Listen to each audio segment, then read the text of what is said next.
A palavra de Deus diz: a alegria que eu te darei ninguém poderá tirar.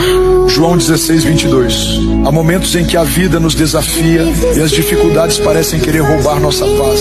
O medo, a incerteza e as preocupações podem nos fazer esquecer que Deus está no controle. Mas Jesus nos lembra que a verdadeira alegria não vem das circunstâncias, e sim dele. A alegria que Deus nos dá é inabalável. Ela não depende do que temos, do que enfrentamos ou do que perdemos. Ela nasce no coração de quem confia, de quem coloca suas dores e anseios diante do Senhor e descansa em suas promessas. Se hoje você sente o peso da caminhada, lembre-se, Deus não te abandona. Ele enxuga suas lágrimas, renova suas forças e abre caminhos onde parecia não haver saída. Sua graça te sustenta e seu amor te envolve. Que nada nem ninguém tire de você a certeza de que a alegria do Senhor é a sua força. Creia, persevere e siga confiante.